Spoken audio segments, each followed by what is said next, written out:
this is the Pendergrass Flea Market. And as they say, or a couple of people have said, if you can't find it here, you don't need it. This place has just about everything possibly imaginable available. You name it, it's here. Majority of people appear to be Hispanic. Well, not appear to be, I'm pretty quite certain they are. And this is actually a rainy day, so as a result, it isn't quite as packed as it normally is. But you get some idea what it's like just by going along here and looking at all this stuff. Look around and you will see just about everything you could possibly imagine. Multiple clothes, multiple jewelry, electronics, food, more clothes, everything around here is just absolutely incredible, and it keeps going and going and going and going. Everything.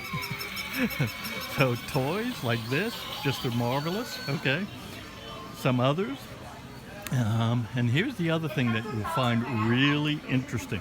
I asked one person about getting a selfie stick so I could use it for this phone instead of him. And he says, nope, sorry, sold out. And I said, oh, that's too bad. He says, yeah, we're running on fumes. I asked him, well, what do you mean you're running on fumes? And he said, because of China closing. And I said, what? He said, yeah, China's been closed for 2 months. We're not getting anything out of there. And that's where everything comes from. And I go, yeah, I guess that is true. So then he goes, yeah, he says, the only thing that doesn't come from China are auto parts. They come from Mexico and Canada. He says, but if you go to Mexico, and this is a guy who is Mexican saying this, he says, but if you go to Mexico, everything there comes from China. The gentleman that I talked about before that told me all about China, well, classic reporter situation. He doesn't want to appear on camera. Happy to talk, loves to talk, but is not going to go on camera. Now, if that isn't a classic reporter problem for all of us who work either online or in broadcast, but we keep on trucking and keep on trying. By the way, you will notice the outfit, I hope. Is that classic reporter outfit? No, I never actually dressed like this when I was a reporter. That would require more taste than I have capability of. Anyway, you see all the diversity of stuff. Look at all the different people and different things that are around, and it just really becomes incredible to see. So, oh, and by the way, I'll probably go into the food court, which I'll add that to this at a point because that's pretty dang amazing. So look at just here, just look around. It's jammed up with things. Absolutely, totally jammed up. This is the scene that greets you as you go into the restaurant area of the Pendergrass Flea Market. The TVs above the crowds, and there are crowds. The place is jammed, and of course they're serving tortillas and tacos and enchiladas, some paellas, some tacos, some quesos. Yes, that's me attempting to speak with a Spanish accent. But there's also chicken, all different styles. While the children are playing nearby, you can enjoy the grilled or barbecued or chimichanga style and listen and watch the beautiful dancer above.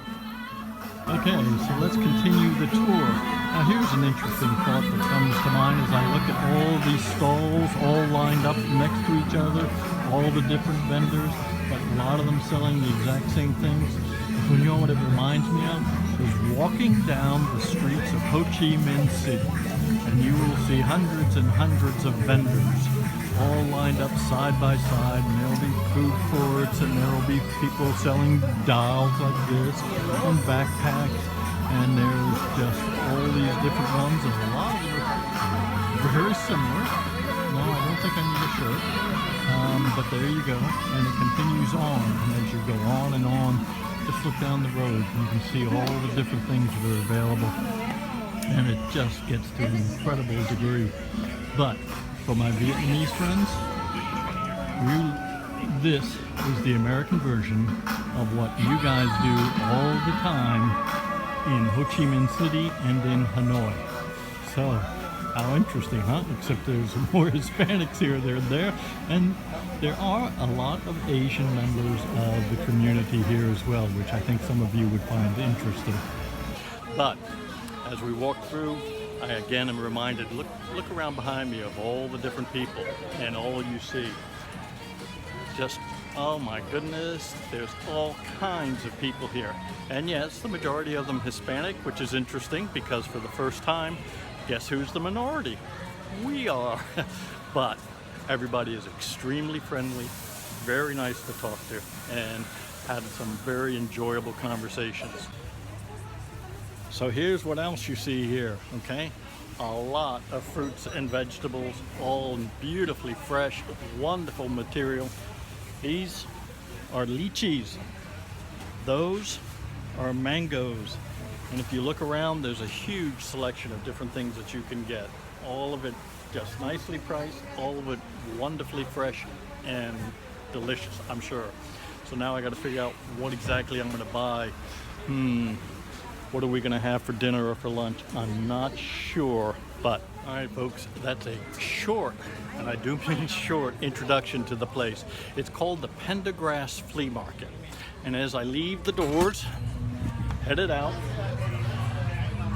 it's a big crowd still gathering, as you can tell. And if you look up, here's the place you want to go to. Pendergrass Flea Market. Let's see if I can get that in the camera frame. There we are. And that is the closing shot for my vague attempt at a reporter piece after many years.